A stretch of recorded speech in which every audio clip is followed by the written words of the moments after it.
এক ৰাউণ্ডতো পিছপৰা নাই আপুনি গোটেইকেইটা ৰাউণ্ডৰ মোৰ যদি ৰেচিঅ'টো কথা কওঁ মই কওঁ আমাৰ লখিমপুৰ 55% ভোট শ্বেয়াৰ আমি পাইছোঁ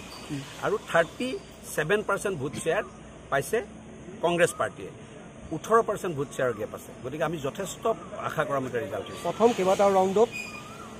বিজেপিৰ প্ৰাৰ্থীতকৈ কংগ্ৰেছৰ প্ৰাৰ্থীগৰাকী আগবাঢ়ি আছিল কেইবাটাও ৰাউণ্ডত সেই তথ্য আছে আমাৰ লগত নাই নাই এটা ৰাউণ্ড তথ্যখিনি সমষ্টিত কৈ আছে লখিমপুৰ নাই বিধানসভা সমষ্টি দিছোঁ আপুনি চাই লওক যি নহওক আপোনাক দিছোঁ আপুনি আশা কৰা মতে একদম সুন্দৰকৈ আশা কৰা মতে আমাৰ প্ৰায় 10,000 লিড হৈছে ইয়াত আশা কৰা মতে একদম আশা কৰা মতে হৈছে কাৰণ সমষ্টি ডিলিমিটেশ্যন হৈছে নে আগতে লখিমপুৰ বিধানসভা সমষ্টিত 1,90,000 ভোট আছিলে এতিয়া লখিমপুৰ বিধানসভা সমষ্টিত 1,62,000 মান ভোট আছে 30,000 মান ভোট কমি গৈছে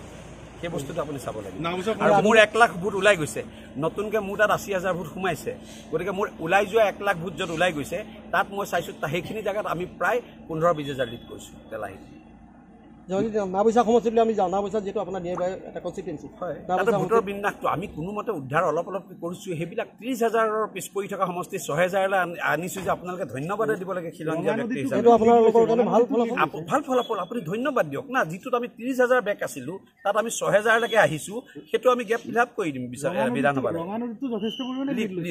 আপুনি বুজি পাইছেনে কথাটো খিলঞ্জীয়া হিচাপে আপুনি গৌৰৱ কৰক 30,000ৰ পৰা 6,000লৈ আহিছোঁ